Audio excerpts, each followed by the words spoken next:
কিসের ফিস্ট? এরা কি আন্দোলন করছিল নাকি যে ফিস্ট করছে? মণিশঙ্করকে দেখে অ্যাকচুয়ালি আরএসএস মনে হয়। ধর্মেন্দ্র প্রধান যদি এখন ডিজাইন করে দেয় তাহলে কালকে থেকে আমার এডুকেশন ইন্ডাস্ট্রি ঠিক হয়ে যাবে, তা তো নয়। যারা এই সিজেবির প্রোটেস্টটা করছে, কে কার তার মধ্যে থেকে কে যে নিটের এক্সামের কোনোদিন এক্সপেরিয়েন্স ছিল? আজকে মনে হচ্ছে আমার উপরে চাপ হয়ে যাবে, শান্তনুকে ইনক্লুড করা উচিত ছিল।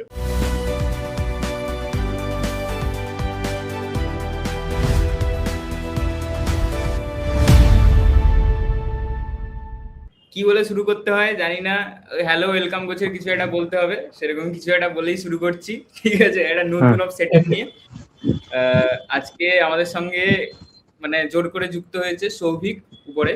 ও একটা বেসরকারি কোম্পানিতে কাজ করে। অভিষেক, ও ও একটা সরকারি জায়গায় কাজ করে, আমি ওগুলো ডিসক্লোজ করছি না বেশি। আর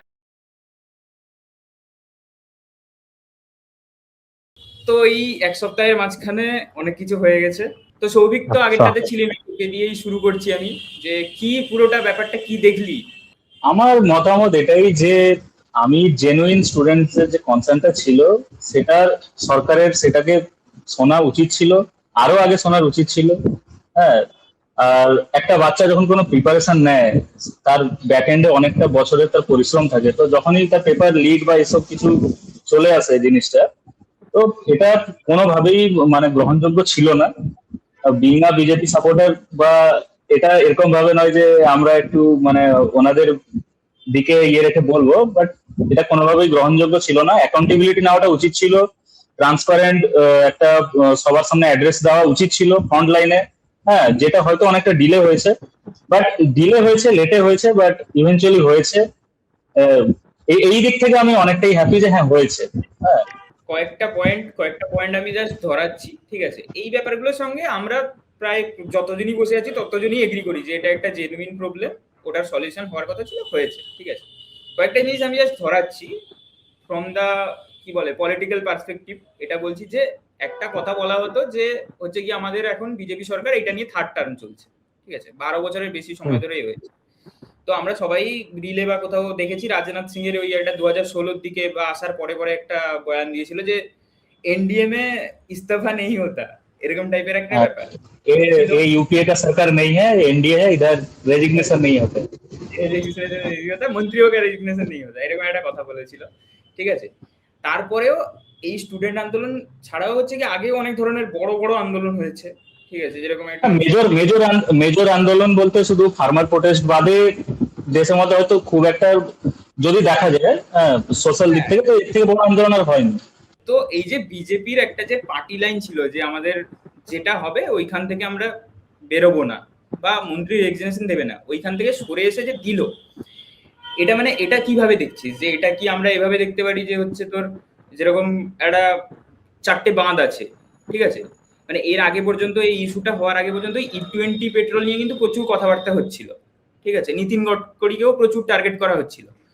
তো ধর্মেন্দ্র প্রধানের ইস্তফা হয়ে গেল, এবার তো জেনুইনলি আবার যদি সেই প্রবলেমটা ঘুরে আসে তো আবার তো সবাই বলবে যে নীতিন গডকরিও ইস্তফা দিক, মানে তখন কি বিজেপির ওইটাকে সামলাতে একটু বেশি প্রবলেম হবে না? মানে এই ব্যাপারটা আমি জানতে চাইছি আর কি, তোদের কি মনে হয়? আমি পলিটিক্যাল অ্যানালিস্ট নয়, ঠিক আছে?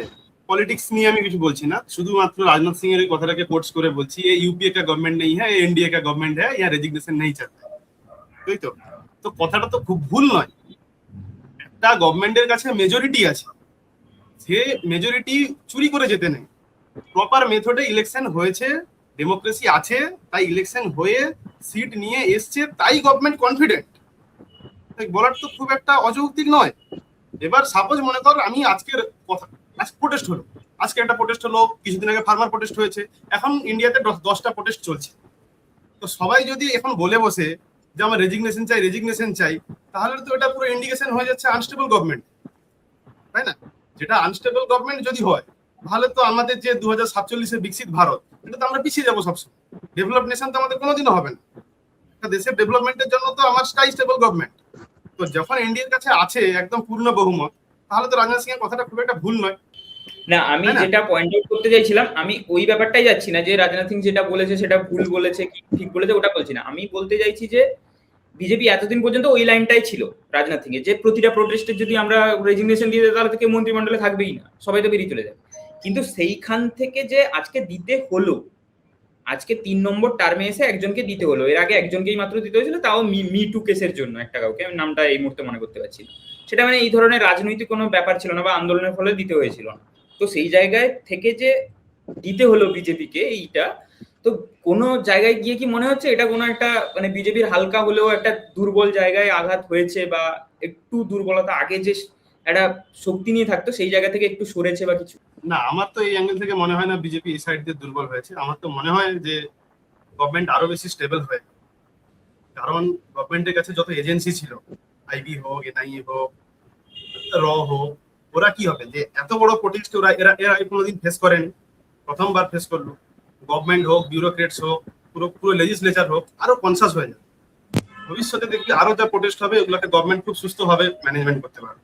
লাস্টে কথাটা চেঞ্জ করে ম্যানেজমেন্ট বললি, তুই সেটা বলতে চাইছিলি আর কি যে আরো এজেন্সি গুলোকে, মেশিনারি গুলোকে আরো ভালোভাবে কাজে লাগিয়ে প্রোটেস্টটাকে দাওয়াতে পারবে। না, এটা মেশিনারিকে কাজে লাগানো না লাগানো ওটা পরের কথা, কিন্তু আমাদের এনআইএ তো তোর র হোক, ওগুলোর উপর তো আমাদের ভরসা রাখা উচিত। এগুলো তো সব তো কনস্টিটিউশনাল বডি।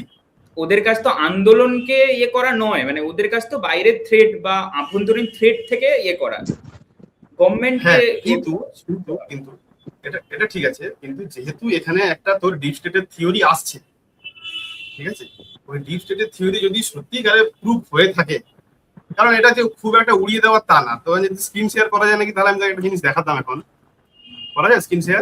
তুই আমাকে দিয়ে দিস, আমি অ্যাটাচ করে দেবো। তুই ব্যাপারটা বলে নে, আমি তারপর অ্যাটাচ করব। আমি কিছুদিন আগে ইউএস এর ডেপুটি সেক্রেটারি একটা প্রেস কনফারেন্স করে বলেছে যে 20 বছর আগে আমরা যে ভুল করেছিলাম এখন আর এই ভুল আমরা করবো না। চায়নার সঙ্গে যেটা হয়েছে, যে যদি আমাদের ইউএস এর সঙ্গে ট্রেড করতে হয় তাহলে আমরা ইউএস যে পলিসি বানাবে সেই পলিসিতে ট্রেড করতে হবে না। আমরা 1947 এর থেকে বেরিয়ে এসেছি। ইন্ডিয়া ভাই সভরেন কান্ট্রি, আমরা কেন ইউএস পলিসি বানাবে তার এতে ট্রেড করতে যাব?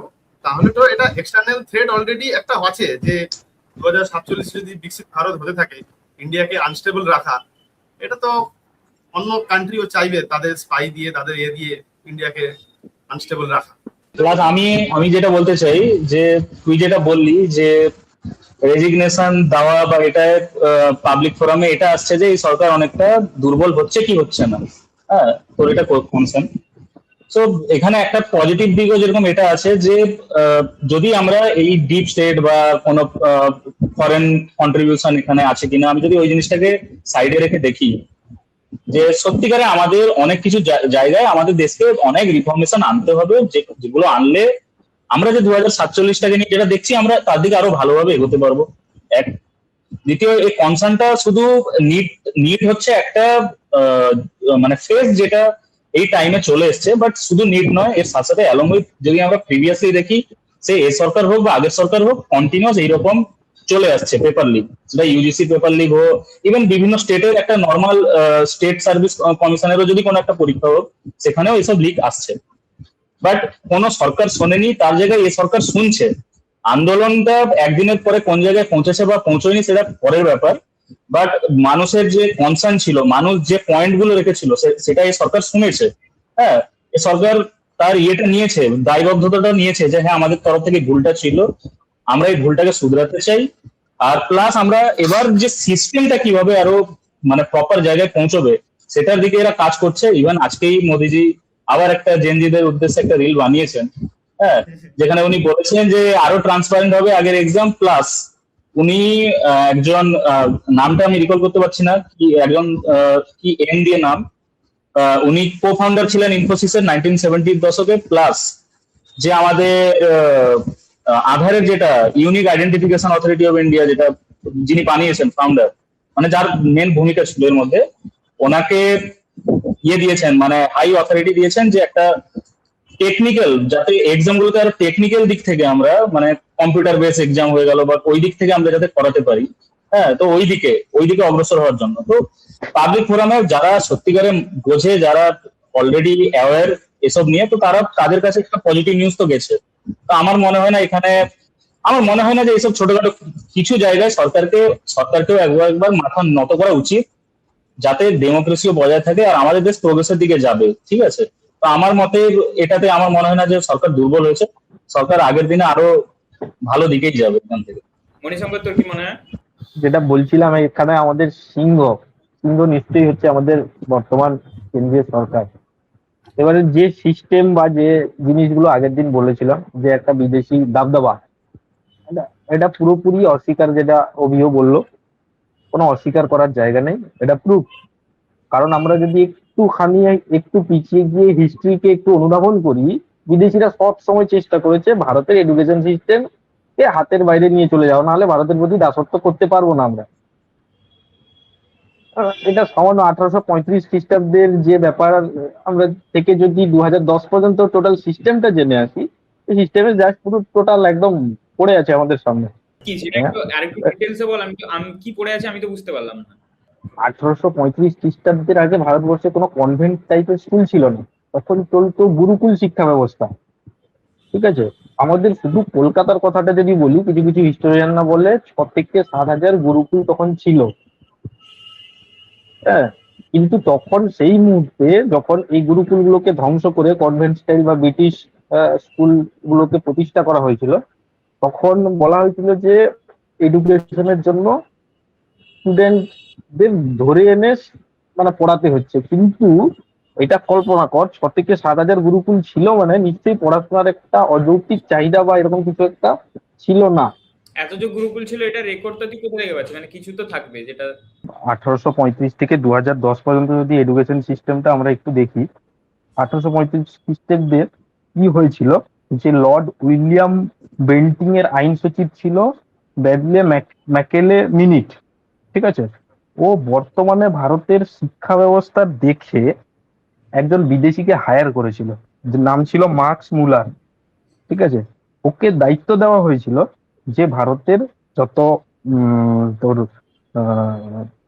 মানে বিভিন্ন যে এডুকেশনের যে বইগুলো, ঠিক আছে, পুরাণ, উপনিষদ, বেদ, এই সমস্ত জিনিসগুলো পড়ে তাতে কি আছে ওকে বলতে। কারণ উনি 4টা ভাষা জানতেন, সব থেকে বেশি দক্ষ ছিল সংস্কৃত ভাষায়। এবং তিনি এক্সপ্লেন করেছিল যে আহ, যে এমন জ্ঞান আর কোথাও কোনো দেশে নেই, যেটা অন্য মানে এই ভারতের সাহিত্যের মধ্যে আছে, পুরাণ, উপনিষদ, বেদের মধ্যে। ঠিক আছে, তখন এই ম্যাকেলেমির একটা ট্রিক্স খেলে, ওই ট্রিক্সের পরিণাম হিসেবে বর্তমানে আমাদের এডুকেশন সিস্টেম যেটা আমরা এখন পড়ে আসছি, এই সিস্টেম তখন থেকেই দমনের চেষ্টা চালানো হয়েছিল। আর এটাই বর্তমান রাজনীতিতে বিরোধীরা হাতিয়ার করে নিয়েছে, কিন্তু কেউ কখনো চেষ্টা করেনি। কিন্তু আমাদের প্রাক্তন শিক্ষামন্ত্রী, কেন্দ্রীয় শিক্ষামন্ত্রী, তিনি যথেষ্ট সুনির্দিষ্টভাবে পরীক্ষা নিয়েছেন, পরীক্ষার রেজাল্ট প্রকাশিত হয়েছে, তারপরে আন্দোলনের স্বার্থে বা আন্দোলন যেহেতু কমছে না, দেশের যে একটা স্টেবিলিটি আনার জন্য উনি ছেড়েছেন। না, আমি বললাম তুই যে যে তথ্যটা দিচ্ছিস সেটা তো নিশ্চয়ই কোনো বই থেকে বা কোনো প্রামাণ্য নথি থেকে তুই দিচ্ছিস, সেটা কি তুই বলতে পারবি?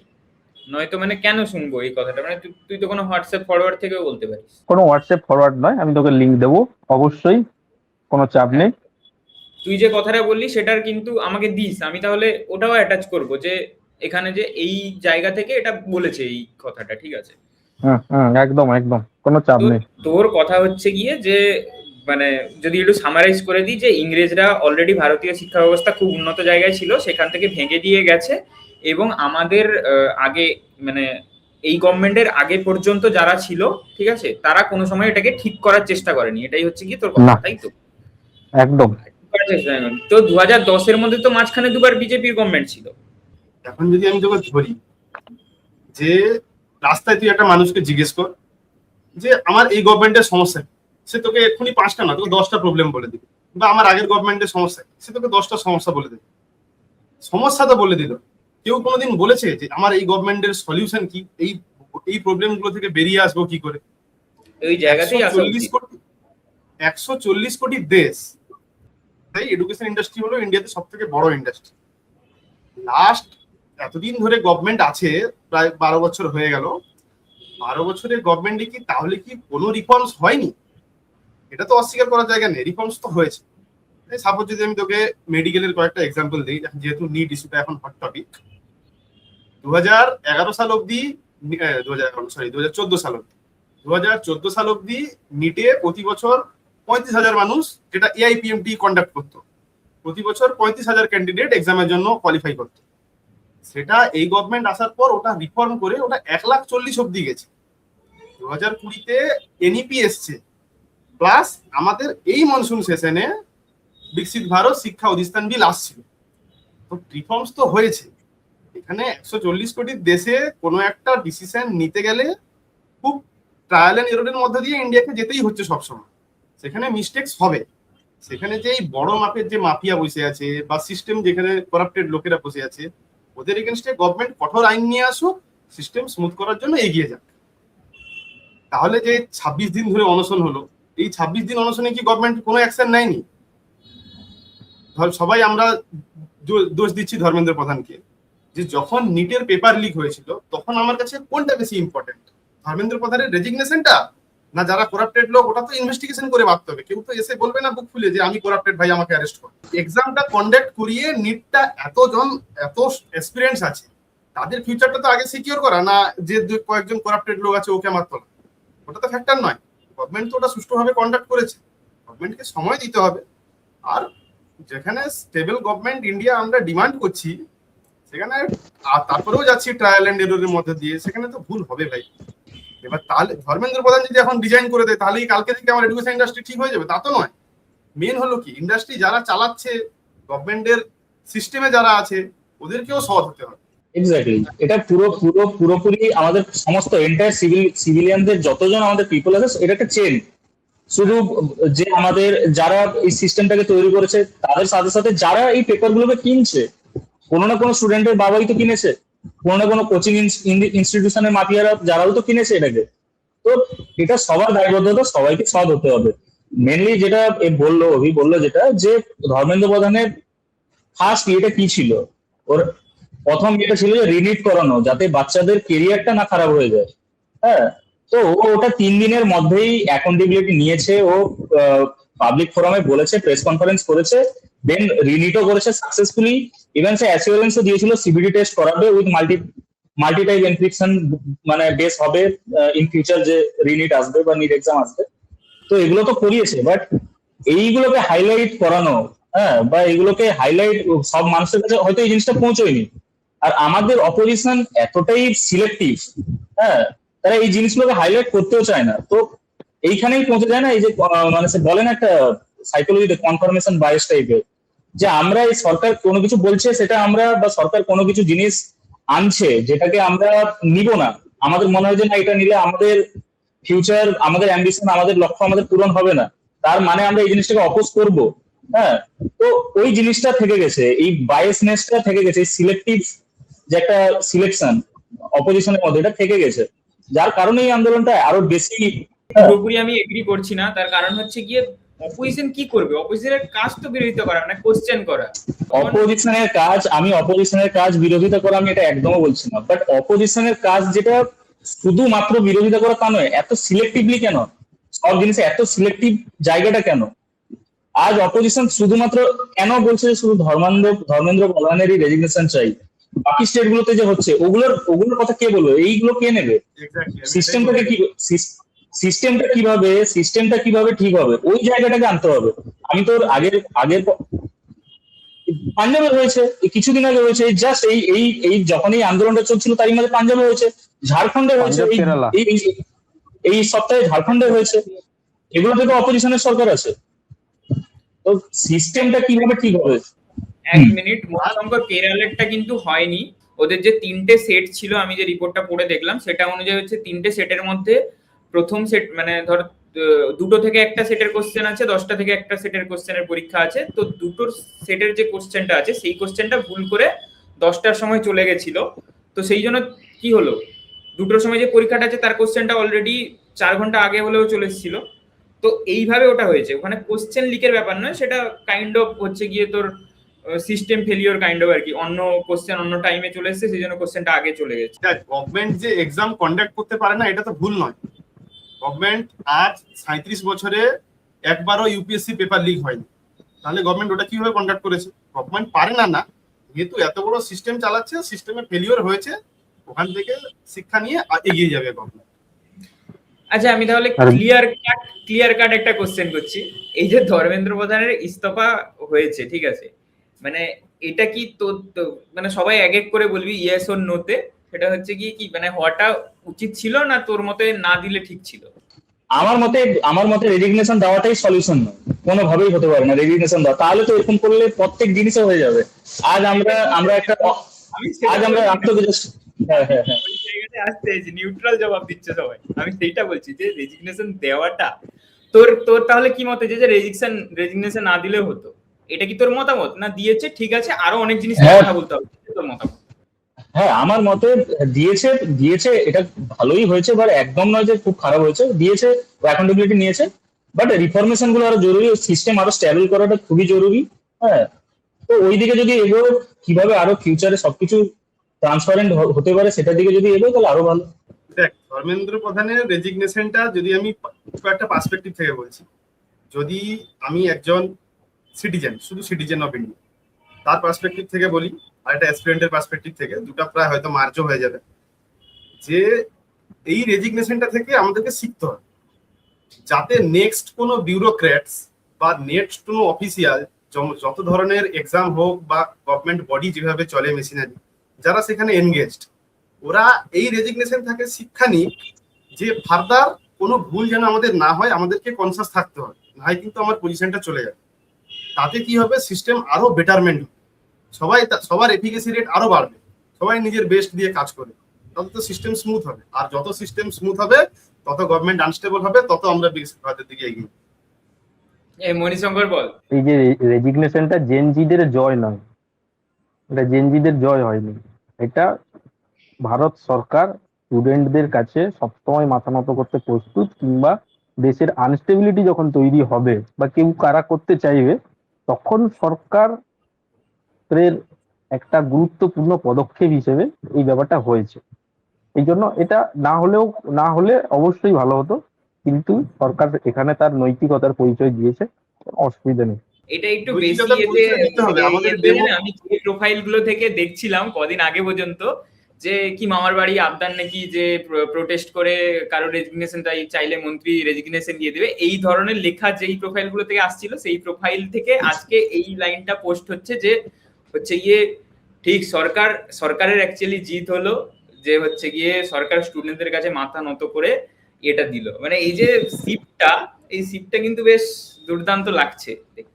সরকার একটা সায়েন্টিফিক মডেলে চলে, ওটাকে বানানো হয়েছে, তাহলে পলিটিক্যাল সায়েন্স এত কিছু আছে, এত গভর্নমেন্টের মেশিনারি আছে।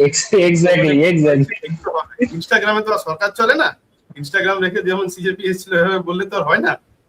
কিন্তু তুই কি এটা মানবি না যে ইনস্টাগ্রামে তৈরি হয়ে একটা পার্টি থেকেই কিন্তু মানে নয়তো এই আন্দোলনটা এত বড় হয়ে রিজাইন দেওয়ার জায়গায় আসতে পারতো? ইনস্টাগ্রাম ইউজটাকে আমরা এটাকে এরপর থেকে পজিটিভ পার্সপেক্টিভে ইউজ করব, গভর্নমেন্টের অ্যাকাউন্টেবিলিটি বাড়বে, গভর্নমেন্ট এটাকে ইনস্টাগ্রাম হোক বা পুরো সোশ্যাল মিডিয়া হোক, এখানে আরো রেসপন্সিবল ভাবে সমস্ত জিনিসকে ক্ল্যারিফাই করবে, গভর্নমেন্ট এটাকে ইউটিলাইজ করুক। মানে তার মানে গভর্নমেন্ট ইনস্টাগ্রামকে তো বানাইতে পারি না।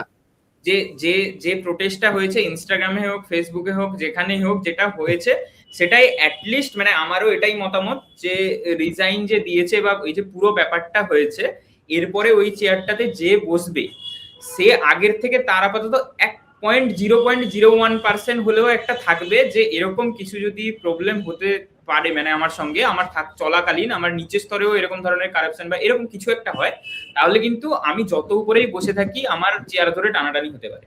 দেখ, এই সরকারই ফার্স্ট টাইম যে এই সমস্ত যে আনএথিক্যাল কাজগুলো হচ্ছে, পেপার লিক বা যাই হোক, এগুলোর জন্য প্রিভেনশন যে অ্যাক্ট এই সরকারই এনেছে।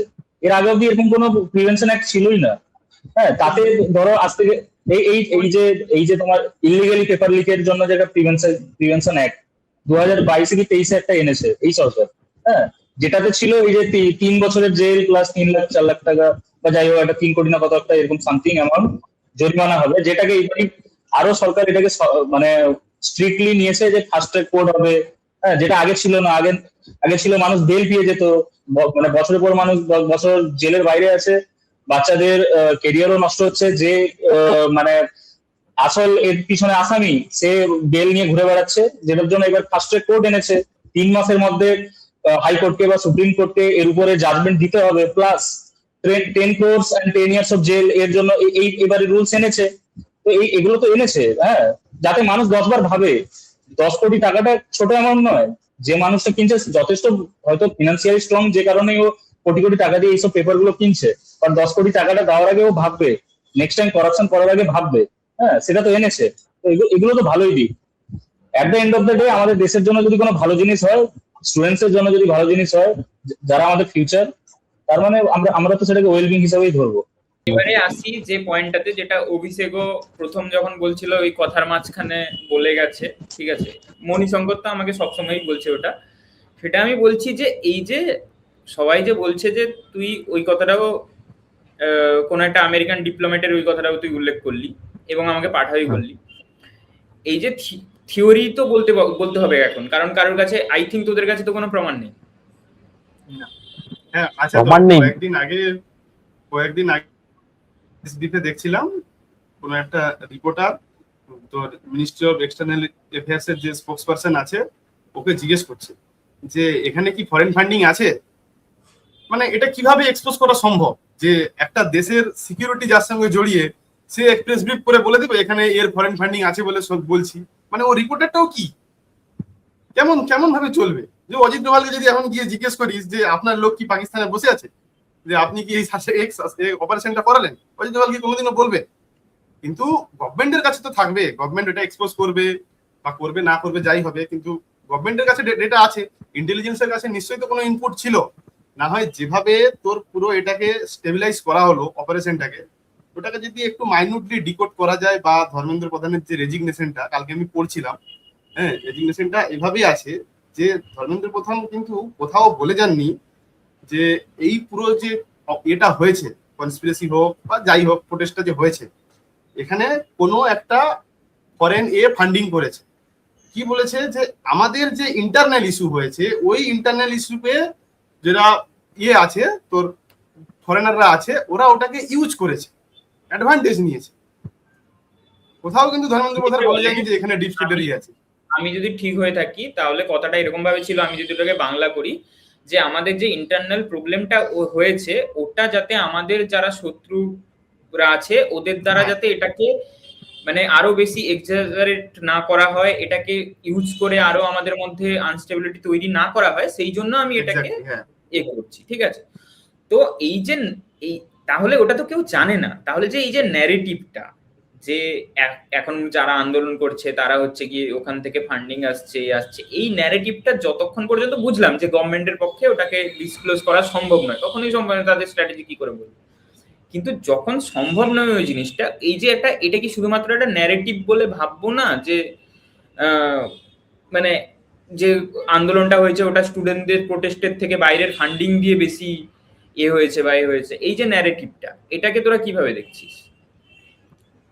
দেখ, এটার জন্য তো বিউরোক্র্যাটসরা বসে আছে, লেজিসলেচার আছে, জুডিশিয়ারি আছে, ওরা নিজেদের মতো করে করবে। কিন্তু আমি ফেলে দিতে পারবো না যদি এটাকে ভালো করে ডিকোড করিস পুরো এটা, কারণ ইউএস ডেপুটি সেক্রেটারি এটা বলেছে, তারপর প্রোটেস্টে ফরেনাররা আছে, তাদের ফরেনাররা প্রোটেস্ট শুরু হলো নিট নিয়ে, কিন্তু ওটা ডাইভার্ট হয়ে গেল, ডাইভার্ট হয়ে যে যার পলিটিক্যাল স্বার্থ সিদ্ধির জন্য চলে আসলো। এগুলা দেখে তো ভাই এতটা তো বোকা নয়, পড়াশোনা তো করছি, সংবিধান তো পড়ছি, ওটা তো দেখে তো অ্যানালাইসিস করে বুঝতে পারি যে কিছু তো এর মধ্যে কিছু ইনফ্লুয়েন্স কাজ করেছে। সেই ইনফ্লুয়েন্স কি, ওটা আমাদের এজেন্সি আছে, এজেন্সি খুঁজে বের করবে। গভর্নমেন্টের কাজ, গভর্নমেন্ট, আমার কাজ এটা নয়, আমার কাজ দেশে থাকা, আমি থাকি, গভর্নমেন্ট। হ্যাঁ, সেটাই আমি বলছি, যতক্ষণ পর্যন্ত খুঁজে না বের করছে ততক্ষণ পর্যন্ত এই ন্যারেটিভটা কি মানে এই ন্যারেটিভটা একটু বেশি হয়ে যাচ্ছে না, যে মানে এই যে দাগিয়ে দেওয়া। হ্যাঁ, সেটা যদি হতো তাহলে গভর্নমেন্ট তো এটা দিয়েই পুরো এটাকে স্টেবিলাইজ করে দিত যে এটাতে ফরেন ফান্ডিং আছে, তাই এই প্রোটেস্টটাকে আমরা এই ন্যারেটিভ থেকে বেরোলাম যে ফরেন ফান্ডিং এ আমরা করতে পারবো না, ধর্মেন্দ্র প্রধান থাকবে। কিন্তু না, গভর্নমেন্ট এখানে প্রমাণ করেছে যে আমাদের ডেমোক্রেসি আছে, আমাদের ভুল হয়েছে, প্রোটেস্ট হয়েছে, জেনজি হোক বা অ্যাসপিরেন্টসরা হোক, কি ডিমান্ড করেছে, এই অ্যাকাউন্টেবিলিটি আমরা নিয়ে নিয়েছি যে এররটা আমাদের, তাই আমরা ধর্মেন্দ্র প্রধানকে রিজাইন করান, পরে ফার্দার বেটারমেন্টের জন্য গভর্নমেন্ট এগোবে। এটা তো গভর্নমেন্ট প্রুভ করেছে। পার্লামেন্টারি অ্যাফেয়ার্স মিনিস্ট্রি আছে, কিরণ রিজিজু স্যার, উনি বারবার কিন্তু পার্লামেন্টে বলেছেন যে আপনাদের কি ইস্যু আছে আমাদেরকে বলুন, আমরা ডিবেটের জন্য রাজি, আমরা আলোচনার জন্য রাজি। পার্লামেন্টে কিন্তু একটাই কথা, ধর্মেন্দ্র প্রধানের রেজিগনেশন হবে, তারপর কথা হবে। এবার যদি গভর্নমেন্ট এটাতে নেগোসিয়েট করতে রাজি হয়েছিল বলেই তো ধর্মেন্দ্র প্রধানকে রেজিগনেশন করিয়েছে। এরপর তো কালকে যখন সেশন শুরু হবে তখন তো আবার পার্লামেন্টে কথা উঠবে যে এতদিন ধরে যে পার্লামেন্টে ঝামেলা করে যে পার্লামেন্টকে অ্যাডজর্ন করে রাখা হয়েছিল, এটা তো আর কালকে থেকে করা যাবে না, কারণ বিরোধীদের যা দাবি ছিল গভর্নমেন্ট মেনে নিয়েছে। একদম মানুষ যেভাবে বলছিল যে একদম মানে একটা স্বৈরাচারী শাসন হয়ে যাচ্ছে, ডিক্টেটরশিপ হয়ে যাচ্ছে, মোদি তানাশাহি জায়গায় পৌঁছে গেছে, তো সেটা তো পুরোপুরি ওদের এই স্টেটমেন্টটা তো পুরোপুরি ভেস্তে গেল। ইভেন সবাই ভেবেছিল যে ধর্মেন্দ্র প্রধান রেজিগনেশন দেবে না, বা যাই হোক কিছু একটা হবে, মানুষের কথা শুনেছে সরকার, তো এটা তো চলেই গেল। বাট যেভাবে একটা মানে কেওস সৃষ্টি করার চেষ্টা হলো, সেটা বাই অপোজিশন হোক, ফরেন ফান্ডিং হোক, যাই হোক, এখন এই স্টেটমেন্ট গুলোকে আমরা কোনোভাবেই 100% রাইট বা 100% রং বলতেই পারি না, কারণ আমরা নিজের চোখে দেখলাম যে হ্যাঁ ইনিশিয়াল 20 যেদিন মনসুন সেশন যেদিন চালু হবে, যেদিন পার্লামেন্টের দিকে মার্চ করছিল স্টুডেন্টস, শুধু স্টুডেন্টস ছিল না, তাদের সঙ্গে অন্যান্য অনেকেরই ছিল, বাট কিছুক্ষণ পরেই এটা একটা ভায়োলেন্সে পরিণত হয়। হ্যাঁ, তো তারপরে আজাদি এলজিবিটি কিউরা পৌঁছে গেছে, এরা পৌঁছে যাচ্ছে, ওরা পৌঁছে যাচ্ছে। হ্যাঁ, আর যেটা মানুষের মানে আন্দোলনের যেটা ফেস ছিল ওটাকে সাইডে রেখে বাকি সবকিছুই হয়েছে। আমি তো বুঝতে পারি না যে পৌঁছতে পারে না। এক মিনিট, না, আমার কনসার্ন অন্য জায়গায়। আমার কনসার্ন হচ্ছে যে গভর্নমেন্ট তো এলজিবিটি কিউদের জন্য কোনো এমন কিছু করেনি যে এলজিবিটি কিউকে এসে এভাবে আন্দোলন করতে হবে। সরকার তো ডোনাল্ড ট্রাম্পের মতো বলেনি যে there is two gender, only male and female. আমাদের সরকার কোনো তো স্টেটমেন্ট দেয়নি। তাহলে ওদের কিসের আজাদি চাই ভাই? ওদেরকে কোথায় আটকেছে সরকার? আমাকে সেটা বোঝা। আমি বলছি ওর কোনো ভাই তো পরীক্ষা দিতে পারে, ওদের মধ্যে কেউ তো নিট দিতে পারে। আমার কথা হচ্ছে আমি তো একটাও তো ভিডিও দেখলাম না যেখানে ওরা ওই কনসার্ন গুলোকে তুলছে। ওরা তো বিভিন্ন বিকৃত পোস্টার নিয়ে আসছে যেখানে মানে যেগুলো বলাই যাবে না এমন জিনিস, আর যতটা নোংরামি করা যায় ওইটুকু নোংরামি গুলো ওরা করছে। হ্যাঁ, তো সেগুলোর উপর তো কথা বলতেই হবে। এই ব্যাপারটা আমার একটা সে আছে, ঠিক আছে। আন্দোলনের ধরন আর হচ্ছে গিয়ে ল্যাঙ্গুয়েজের কোনটা অশ্লীল আর কোনটা হচ্ছে গিয়ে সো কল্ড ভালো, এটা কিন্তু তুই যদি দেখিস তাহলে মানে প্রতি 12 বছর বা একটা দশক বা 20 বছর অন্তর অন্তর চেঞ্জ হতে হতে এসছে। মানে যখন ধর আমাদের স্বাধীনতার আগের কথা বলছি বা স্বাধীনতা থেকে নতুন নতুন ইয়ে হয়েছিল তখনও পর্যন্ত বা তার একটু আগে, সেটা আমি বলছি তখনকার দিনে হচ্ছে গিয়ে মেয়েরা কেউ মেম সাহেবদের মানে শাড়ি বাদ দিয়ে অন্য কোনো পোশাক পরলে ওটাকে বলা হতো যে ওটা অশ্লীলের দিকে চলে যাচ্ছে, ঠিক আছে, একটা মেয়ে কি করে এরকম পরে ফেলতে পারে। বা সিনেমার হিস্ট্রির ক্ষেত্রে প্রথমেই হচ্ছে গিয়ে অ্যাক্টিং এ তারা এসছে যারা হচ্ছে গিয়ে তোর সো কল্ড মানে ওরকম দেহ ব্যবসা গোছের কিছু একটা করতো, তারা প্রথমে এসে অ্যাক্টিং এ হয়েছে, কারণ বলা হতো যে ভদ্রবাড়ির লোকজন অ্যাক্টিং করতে পারে না। তো সেই জায়গা থেকে আমার কথা হচ্ছে যে প্রতিটা দশক শতকে যখন হচ্ছে গিয়ে আমার অশ্লীলতার সংজ্ঞাটা বদলাচ্ছে, জেনারেশনাল ল্যাঙ্গুয়েজ বদলাচ্ছে, মানে আমাদের বাবা তার বন্ধুদের সঙ্গে যেভাবে কমিউনিকেট করতো আমরা সেভাবে করি না। আমরা যেভাবে করতাম, আমরাও মানে আমাদের যে বয়সটা সেটা মোটামুটি ওই 2000-এর আশেপাশে জন্ম আমাদের, তো মিলেনিয়াল আর জেনজির মাঝামাঝি। তো তারপরের যে জেনারেশন তাদের যে ভাষা, তাদের কাছে হয়তো ওটা অশ্লীল নয় ওইভাবে, মানে ওদের প্রোটেস্টের ধরন ওটা, মানে ও প্রোটেস্টের এখন তো ধরন মিম হয়ে গেছে, প্রোটেস্টের ধরন যেখানে ওইভাবে হচ্ছে গিয়ে পিঞ্চ করে পোস্টার বানানো হয়ে গেছে, সেখানে মানে সেটার জন্য আমরা কাউকে দাগিয়ে মানে অশ্লীল কোনগুলোকে বলা হচ্ছে যে তোর ধর্মেন্দ্র প্রধানের ওই যে এগুলো দেখেছি পোস্টারগুলো বানিয়ে নিচ্ছে, মোদির পোস্টারগুলো বানিয়ে নিচ্ছে, তো ওইগুলো ওদের কাছে তো কমন, ওগুলো তো মিম। তাহলে আমার মতে ওটা ওদের প্রোটেস্টের ওটা ধরন, ওটা আমরা দাগিয়ে দেওয়ার কেউ নেই যে ওটা অশ্লীল বা ওরা অশ্লীলতা করছে, মানে আমার এটা পার্সোনাল মতামত।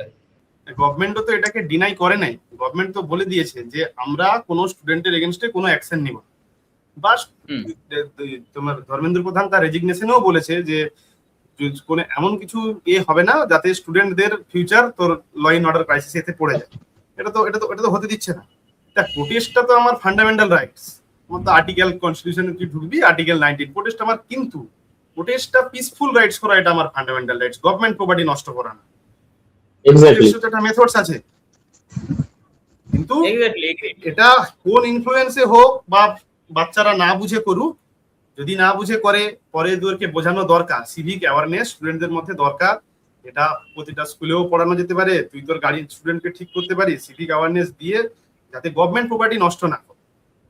হ্যাঁ, প্রোটেস্ট কিভাবে হয় ওদেরকে সবকিছু শেখানো দরকার। প্রোটেস্ট করার জন্য তো জায়গা গভর্নমেন্ট দিয়েছে, যদি প্রোটেস্ট করার জন্য জায়গা গভর্নমেন্ট না দিত তাহলে এই প্রোটেস্টের পারমিশনটাই দিত না দিল্লি পুলিশ। পারমিশন তো দিয়েছে দিল্লি পুলিশ। ওটাই কিন্তু ইন্টারেস্টিংলি এই যত প্রোটেস্ট হয়, বিরোধীরা যত প্রোটেস্ট করে, ওই জায়গাগুলো ভারত বিরোধী স্লোগানগুলো শুনতে পাই কেন? এটা কোনটা কোশ্চেন আমার। কোন ভারত বিরোধী স্লোগান কোনটা বল আমাকে, আর আমাকে ভিডিও পাঠা।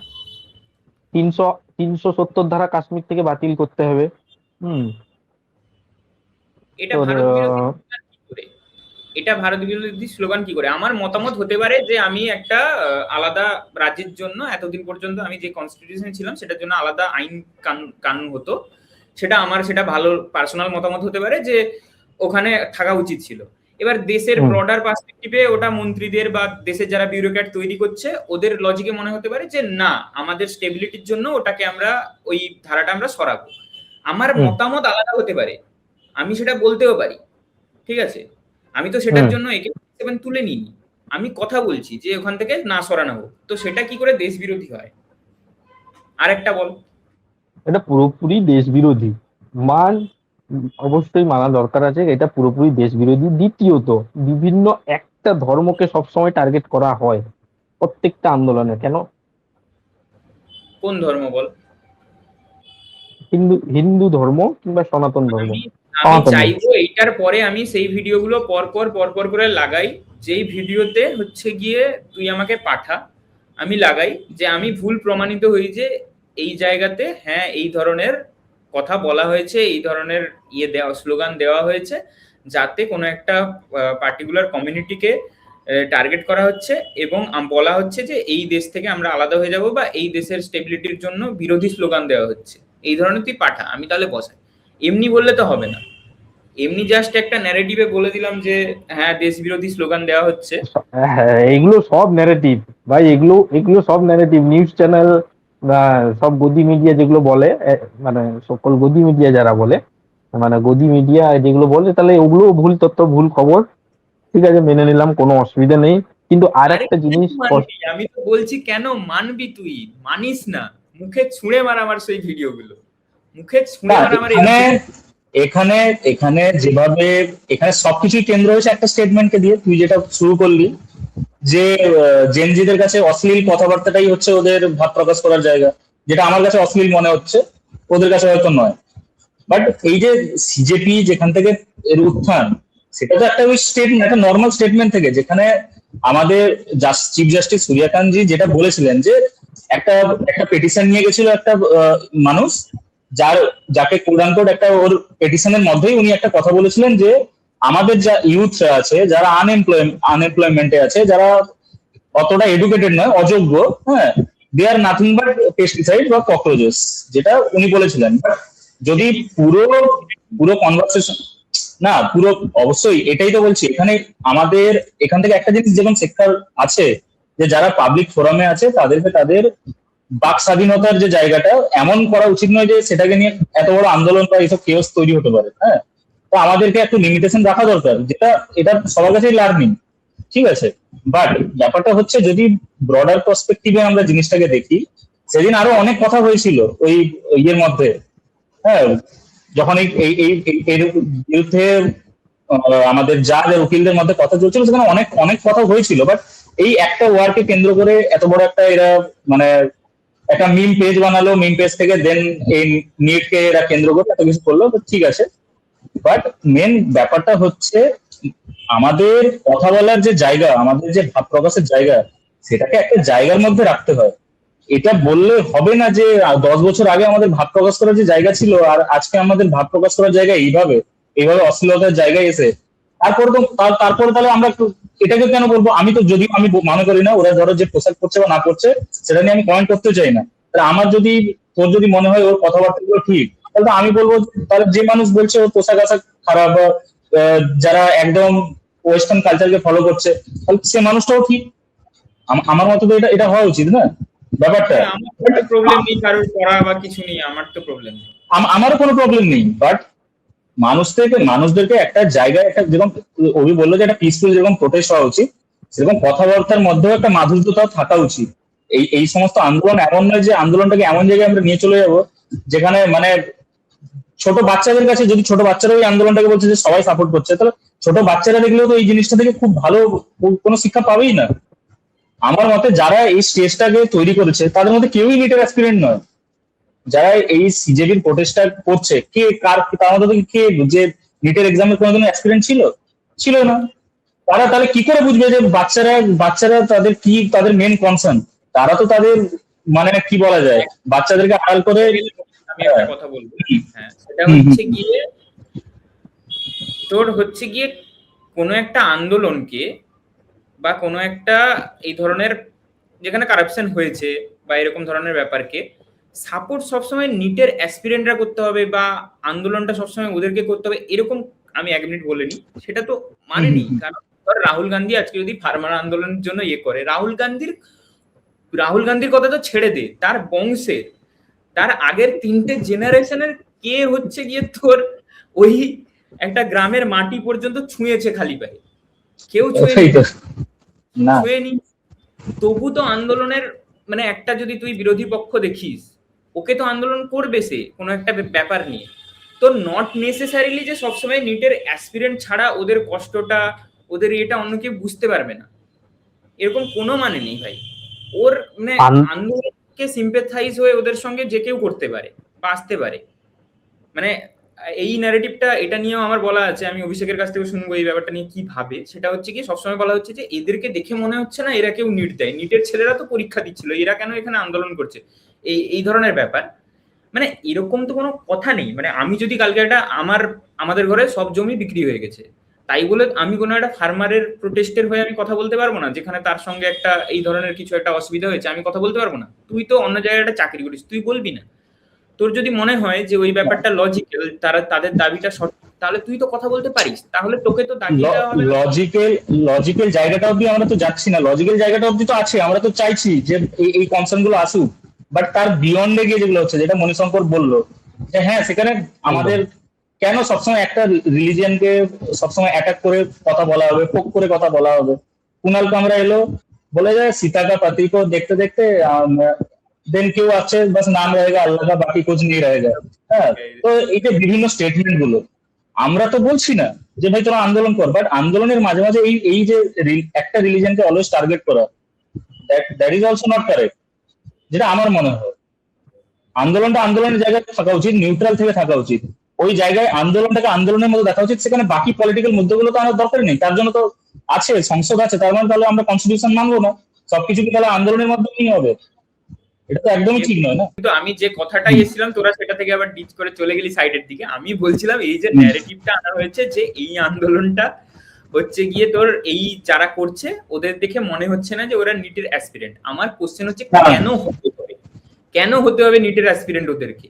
অন্য কেউ সিম্পেথাইজ করতে পারে ওই আন্দোলনটা। আমি যদি গিয়ে দাঁড়াই, আমি নিটের অ্যাসপিরেন্ট নই, আমি কোনোদিন নিটের পরীক্ষায় বসবো ভাবিনি, ঠিক আছে? তাই বলে কি আমি ওই আন্দোলন অবশ্যই করতে পারি? হ্যাঁ বল এবার অভিষেক। হ্যাঁ, এখানে তুই যদি বলি যে অপোনেন্টরা এসে যুক্ত হয়েছে এর সাথে, আন্দোলনের সাথে, এটা অবশ্যই হতে পারে। কিন্তু এই অপোনেন্ট যুক্ত হয়ে যদি আমি গভর্নমেন্ট প্রপার্টি ড্যামেজকে ইনফ্লুয়েন্স করি, তার এগেইনস্টে অ্যাকশন হওয়া উচিত। একদম।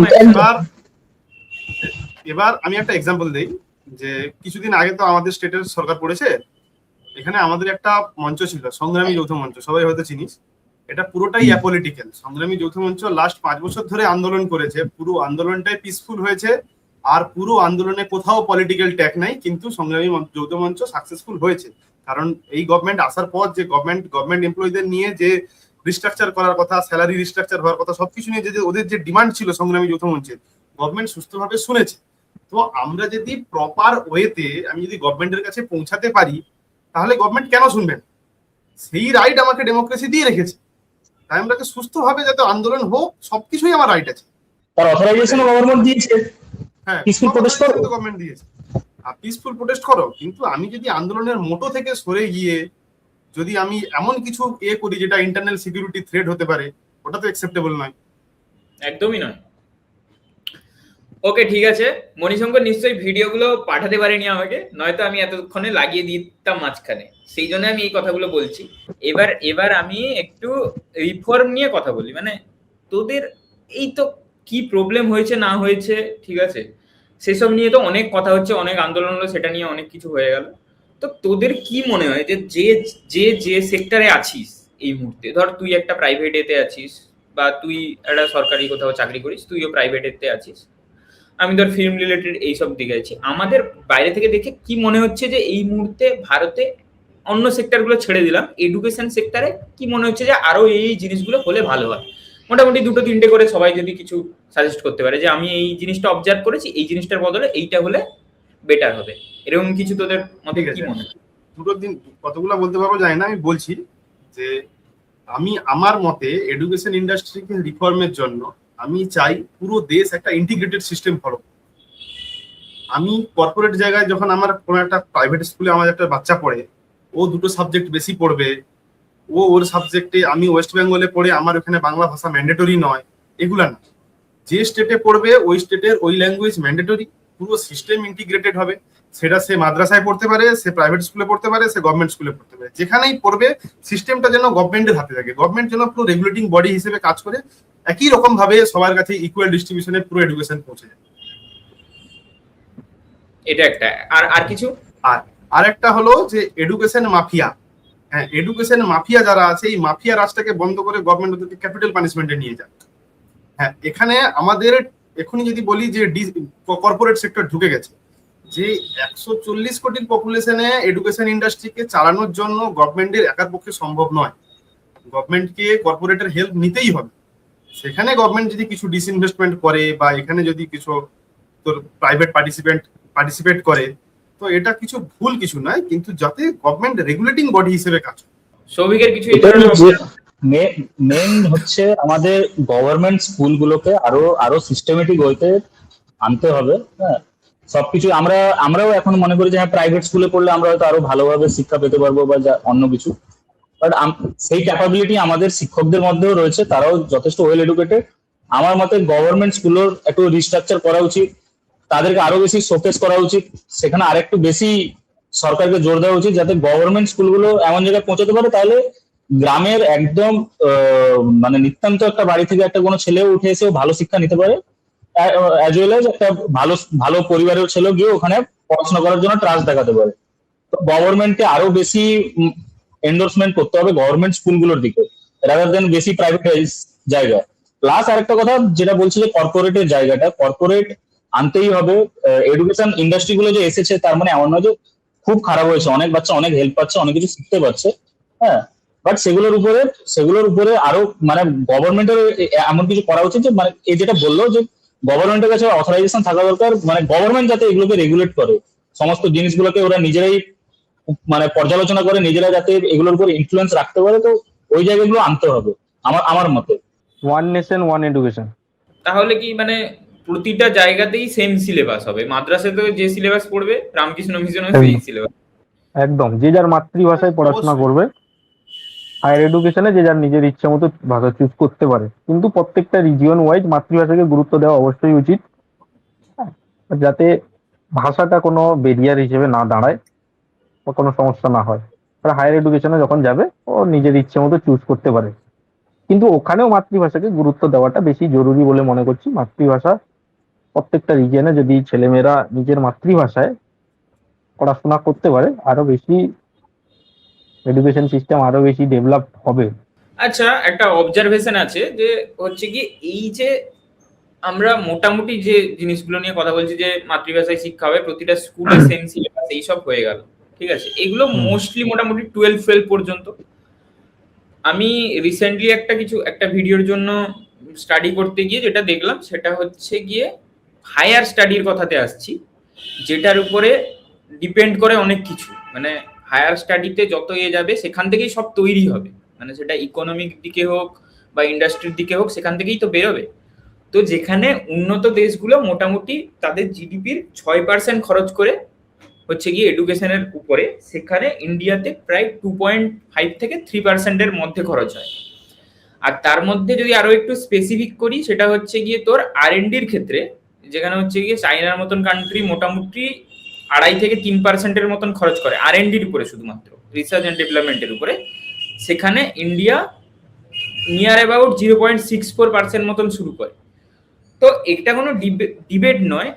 মানে তোদের কি মনে হয় যে এই জিনিসটা করার পেছনে মানে কি কি চ্যালেঞ্জ আছে, বা সেই জায়গায় অ্যাচিভ করতে হলে ইন্ডিয়াকে যে R&D তে ও 2.5% দিতে পারবে, ওই জায়গায় অ্যাচিভ করতে হলে আরো কি স্টেপ নেওয়া উচিত, বা কি জন্য করতে পারছে না এখনো পর্যন্ত? এখানে কিন্তু দুটো জিনিস আছে। দেখ, চায়না একদম একটা সেন্ট্রালাইজ অথরিটি, একটা সেখান থেকেই ওদের পুরো সিস্টেমটা চলে। হ্যাঁ, ওরা যে জিনিসটার উপরে 2% খরচ করছে, আমাদের দেশে ওভাবে চলে না। আমাদের দেশে দু ধরনের হয় এন্ডোর্সমেন্ট। এক কেন্দ্র সরকার করে, অ্যাজ ওয়েল এজ রাজ্য সরকার করে। কালেকটিভ ভাবে যদি তুই ওই জিনিসটাকে দেখিস, তাহলে আমাদের দেশেও মানে এমন নয় যে আমরা পৌঁছতে পারিনি। তার সাথে দেখতে হবে চায়নার জিডিপি, আমাদের জিডিপি যে জায়গায় আছে, ওদের জিডিপি যে জায়গায় আছে, সেটা তো একটা কনসার্নিং। বাট ওর রেসপেক্টিভে যদি আমরা দেখি, আমাদেরও কালেকটিভ যদি সামটাকে ধরি, তাহলে আমরাও ঠিকঠাক ভাবে খরচ করছি। আজ ইসরোতে লোক বলছে যে ইসরো থেকে অনেকে ছেড়ে চলে যাচ্ছে, বাট ইসরোতে আমরা যত পার্সেন্ট ইনভেস্টমেন্ট করেছি অ্যাকর্ডিং টু ডাটা, এটা বলা হচ্ছে যে ইসরো লাস্ট 5 ইয়ারে যতটুকু আমরা ইনভেস্ট করেছি ততটুকু কাজ ওরা করে দিতেই পারেনি। আরো তাদের কাছে এখনো অতটুকু মানে ইনভেস্টমেন্ট রয়েছে যে তারা আরো ফিউচারে অনেক কাজ করতে পারবে, যে পুরোটাকে ইউটিলাইজ করতে পারেনি। তো হ্যাঁ, ওই জায়গাগুলো তো আছেই। এমন নয় যে আমাদের দেশ খরচ করছে না, বাট আমাদের দেশের রিসোর্সেস অনেক কম। আমাদের দেশকে আরো এগোতে হবে। এভাবে করলে তো হবে না। বাকি দেশ যেভাবে এগিয়ে গেছে, আমাদের দেশকে এগোনোর জন্য আর একটু সময় দিতে হবে। তার জন্য একটা সরকার যে চিন্তা ভাবনায় গেছে, ওই চিন্তা ভাবনাটাকে আমাদেরকে ধৈর্যের সাথে আর কিছু বছর দেখতে হবে। তবে গেলে আমরা এই জিনিসটার উপরে আর একটু কথা বলতে পারবো। তার আগে এই জিনিসটা নিয়ে বলা আমার মনে হয় না ঠিক হবে। অভিষেক কি বলছিস, মানে বি স্পেসিফিক যে পয়েন্টটা বললাম, যে কেন যদি খরচ করতে চাইও তাহলে কেন পারছে না ওই পর্যন্ত পৌঁছতে, যেখানে অন্যরা করতে পারছে, ওইখান পর্যন্ত কেন পৌঁছতে পারছে না, অতটা খরচ করতে পারছে না? মানে দেখ, চাইনার জিডিপি বেশি হতে পারে, কিন্তু ধর চাইনার কাছে 200 টাকা আছে, 200-র মধ্যে 6% ও খরচ করছে। ইন্ডিয়ার কাছে 100 টাকা আছে, 100-র মধ্যে 6% কেন খরচ করতে পারছে না? আমার কোশ্চেন জাস্ট এরকম সিম্পল। ইন্ডিয়া হলো একটা ডাইভার্স কান্ট্রি, ঠিক আছে? যদি তুই চায়নার সাথে কম্পেয়ার করিস, চায়নার শুধুমাত্র নর্দার্ন ইস্টের কিছু পার্ট আর নর্দার্ন ওয়েস্টের কিছু পার্টে পপুলেশন থাকে। ইন্ডিয়াতে কিন্তু সেই একদম মেনল্যান্ড তুই ধর, সেই একদম কাশ্মীর থেকে কন্যাকুমারী, আর এখানটায় নর্থ ইস্ট পুরা প্লাস ওয়াটারে সবগুলো জায়গাতে কিন্তু ইন্ডিয়াতে টাকা ইনভেস্ট করতে হয়। বাকি কোনো নেশন এত ডাইভার্স নয়। তো একটা ছোট জায়গার উপরে বেশি টাকা ইনভেস্ট করা আর একটা বড় জায়গার উপরে বেশি টাকা ইনভেস্ট করা, কোন জায়গাটা ডেভেলপমেন্ট আগে চোখে লাগে? হিসেব কি বলে? চায়না ওইভাবেই অবভিয়াসলি চায়না এগিয়ে যাচ্ছে, এটা একটা। দ্বিতীয়ত হলো যে ইন্ডিয়া কেন পারছে না ইনভেস্ট করতে? কারণ ইন্ডিয়ার ইকোনমিটা তুই দেখ। ইন্ডিয়ার ইকোনমিতে আমাদের যে পপুলেশন আছে, যে রিমোট এরিয়ার পপুলেশন, আমরা মেইন স্ট্রিম থেকে অনেকটাই পিছিয়ে। যেখানে আমাদের খাওয়ার জন্য স্ট্রাগল করতে হয় কিছু জায়গায়, সেখানে এডুকেশন আমার কাছে লাক্সারি হয়ে যায়। আমাদের নেসেসিটি কিন্তু খাওয়া। সেই গভর্নমেন্ট চাইছে যে ওদেরকে আগে মেইন স্ট্রিমে ফিরিয়ে নিয়ে আসে। মেইন স্ট্রিমে ফিরিয়ে নিয়ে আসার জন্য গভর্নমেন্টকে সোশ্যাল সিকিউরিটিতে অনেক টাকা খরচ করতে হয়, যেখানে আমাদের জিডিপির একটা অনেকটা অ্যামাউন্ট সোশ্যাল সিকিউরিটির পেছনে চলে যায়। সাপোজ অন্নপূর্ণা ভান্ডার, এই জন্য তো গভর্নমেন্ট বারবার বলছে যে অন্নপূর্ণা ভান্ডারটা যার নিডস তার তুমি নাও, যার লাক্সারি নেওয়ার দরকার নেই। বাড়িতে যদি কারোর কাছে ফাইন্যান্সিয়াল ম্যানেজমেন্ট ঠিক থাকে, রিসোর্স ঠিক থাকে, ওর কাছে তো অন্নপূর্ণা ভান্ডারটা এসেন্সিয়াল নয়। কিন্তু সেখানেও যে স্ক্যামাররা ছিল, এই যে আগের সরকারের আমলে লক্ষ্মী ভান্ডার যে স্ক্যাম হয়েছে, একজনের নামে 14টা-15টা অন্নপূর্ণা ভান্ডার, এই টাকা তো গভর্নমেন্টের ড্রেনেজ হচ্ছে। এই গভর্নমেন্টের ড্রেনেজটাকে আগে আটকাতে হবে। মানুষ মেইন স্ট্রিমে ফিরবে, গভর্নমেন্টের ড্রেনেজ আটকাবে, তারপর ইন্ডিয়াও যাবে। সেই জন্য তো ইন্ডিয়া 2047-এর বিকশিত ভারতের প্ল্যানে নিয়েছে। ইন্ডিয়া এগোচ্ছে, এতগুলো কান্ট্রি আছে, ইন্ডিয়ার 4 নম্বরে আছে। তো আমরা খুব একটা খারাপ জায়গায় নেই, আমাদের পেছনেও তো 200টা কান্ট্রি থাকছে আরো। জাস্ট 1 মিনিট, এই কথাটা একটু আটকালাম। সেটা হচ্ছে গিয়ে যে এরকম একটা কান্ট্রিতে যেখানে আমরা নিজেরাই স্বীকার করছি যে হচ্ছে গিয়ে আমাদের খাওয়াটা প্রাইমারি নিড এখনো পর্যন্ত, তো সেই জায়গায় যেখানে মানুষ শিক্ষার অধিকার পর্যন্ত পৌঁছতে পারেনি, সেখানে আমরা কি করে এক্সপেক্ট করতে পারি যে ও যার নিড সেই শুধুমাত্র অন্নপূর্ণা ভান্ডার নেবে, আর যার নিড নয় সে ছেড়ে দেবে? মানে না, সেটা তো ডাইভার্সিটি ওভারঅল পার্সপেক্টিভে দেখছিস। তুই যদি দেখিস যে একটা তোর রুরাল এরিয়াতে অন্নপূর্ণা ভান্ডারটা খুব এসেন্সিয়াল। একটা টাউনের একটা বাড়ি যার পার মান্থ ইনকাম 1 লাখ টাকা, সেও যদি অন্নপূর্ণা ভান্ডারটা নিয়ে থাকে তাহলে ওর কাছে তো ওটা নিডস নয়। সেটাই তো বলছি, কিন্তু তার কাছ থেকে তো এক্সপেক্ট করতে পারি না যে সে নিজে থেকে ছেড়ে দেবে। তাহলে গভর্নমেন্ট ওরকম রুল এনে দিক। হ্যাঁ, গভর্নমেন্ট এনেছে তো, এই জন্য এই অন্নপূর্ণা ভান্ডারের এক্সাম্পলে বলছি, family level data collection government কিন্তু তোর সব ডেটা নিয়ে নিয়েছে, গভর্নমেন্ট ওটাকে মনিটর করবে, তুই যদি এলিজিবল হস তাহলে তোকে দেবে। এটা ছিল না, গভর্নমেন্ট আস্তে আস্তে এগোচ্ছে, গভর্নমেন্টকে তো সময় দিতে হবে। ছয় মাত্র তো 12 বছর হলো, যেখানে একটা রিসেশন কাটিয়ে উঠেছে গভর্নমেন্ট 2011-তে, 2009 থেকে 11 ইকোনমিক রিসেশন কাটিয়ে উঠেছে, 14-তে নতুন গভর্নমেন্ট এসছে। হ্যাঁ, তার মধ্যে এক্সটার্নাল অ্যাগ্রেশন 12 বছরের মধ্যে এক্সটার্নাল অ্যাগ্রেশন 2 বা 3 বার হয়ে যাচ্ছে। ইন্ডিয়াকে ডিফেন্সে একটা প্রচুর টাকা ডিফেন্সে ইনভেস্ট করতে হয়, কারণ আগে তো আমরা বাঁচবো, ডিফেন্স যদি ঠিক না থাকে আমরা তো মরেই যাবো। ডিফেন্সে তুই সেটা বলছিস, তুই 2009 বা 2014 আগে যে ডিফেন্সের বাজেট, সেখানে দেখ ডিফেন্সের R&D তে কত গেছে, আর এখন দেখ ডিফেন্সের R&D তে কত যাচ্ছে। একটা S-400 X-400 চালানোর জন্য কত টাকা গভর্নমেন্টের খরচ হয়, এগুলো তো আগের গভর্নমেন্টকে ফেস করতে হয়নি, এই গভর্নমেন্টকে ফেস করতে হচ্ছে। পরে যে গভর্নমেন্ট আসবে তাকে আবার অন্যরকম ইস্যু ফেস করতে হবে, বা এই গভর্নমেন্ট যদি কন্টিনিউ করে, যেই সময়ের জন্য যেটা সুইটেবল গভর্নমেন্ট তার মতো পার্সপেক্টিভ আছে, নিয়ে কাজ করছে। গভর্নমেন্টের R&D আছে, গভর্নমেন্ট কাজ করছে, গভর্নমেন্টকে একটু সময় দিতে হবে, তবে কি হয়তো হবে। এগুলো একটা স্লো অ্যান্ড স্টেডি প্রসেস। হ্যাঁ, স্লো অ্যান্ড স্টেডি প্রসেস, একদিনে হয়ে যাবে না এসব জিনিস, এর জন্য একটু সময় লাগবে, আর যে সময়টা মানুষকে দিতেই হবে, তবে গেলে আমরা ভালো জিনিস একটা দেখতে পাবো ইনার ফিউচারে। উইথিন দিস নোট আমরা তাহলে এটা শেষ করছি। সবাই যদি পুরো ডিসকাশনটা যদি সবাই শুনে থাকে, কারোর সঙ্গে মানে এগ্রি করছে ডিসএগ্রি করছে, তার যদি অন্য কিছু পয়েন্ট থাকে তাহলে কমেন্টে লিখতে পারবে। আমরা পরবর্তী ভিডিওতে যারাই আসবে, যদি আমরাই কন্ট্যাক্ট করি তাহলে ওরা ওই বিষয়গুলো নিয়ে কথা বলবে। কোনো সাজেস্টেড টপিক যদি থাকে যে এটা নিয়ে আমাদের কথা বলা উচিত, সেটাও আমাদেরকে সাজেস্ট করতে পারো। আমরা নিজেদের মতো আমরা কি ভাবি, আমরা এই নোটে বলতে চাই যে হচ্ছে গিয়ে আমরা এখানে কেউই হচ্ছে না কোনো পলিটিক্যাল অ্যানালিস্ট, না কোনো বিশিষ্ট সাংবাদিক, যে আমরা এই ব্যাপারগুলো নিয়ে খুব খুব ফ্রুটফুল বা খুব ইনফরমেটিভ কিছু মানে বের করে এনে রিসার্চ করে বলতে পারবো। আমার মোটামুটি এই প্রোগ্রামটা করার এটাই উদ্দেশ্য থাকে সবসময়, যে আমাদের যে জেনারেশন, আমাদের যে বন্ধু বান্ধবের মধ্যে সবার কি ভাবনা, কি ভাবছে। হয়তো আমি একটা জিনিস ভাবছিলাম, সেটা আমার সঙ্গে যারা বসছে তারা আমাকে দুটো জিনিস ভাবতে বাধ্য করলো, যে এটা কিন্তু হয়েছে, যেটা কিন্তু তুই ভাবিসনি। আমার মনে হয় এইরকম একটা ব্যাপার থাকে, যে সবার সঙ্গে বসে এই আলোচনার জায়গাটা সবসময় থাকা উচিত। তাহলেই হচ্ছে গিয়ে আমি কোনো সময় অন্ধভাবে কোনো জিনিসকে ফলো করব না, সেটা আমি কোনো জিনিসের সঙ্গে এগ্রি করতে পারি, ডিসএগ্রি করতে পারি, কিন্তু ওটাকে অন্ধভাবে করব না। যদি কোনো সময় আমার মধ্যে থেকে ওই অন্ধভাবটা চলে আসে, তাহলে আমার সঙ্গে যে দুজন থাকবে তারা আমাকে আপাতত বলার মতন জায়গায় থাকে, যে ভাই এটা যেটা বলছিস এটা কিন্তু ঠিক নয়, দেখ এটা আমি ঠিক বলছি। যে আমরা যেন কাজগুলোকে রেশনাল ওয়েতে ভাবি, কোনো পলিটিক্যাল পার্টির জন্য বিয়ে না হয়ে যায়, irrespective of political parties, nation first.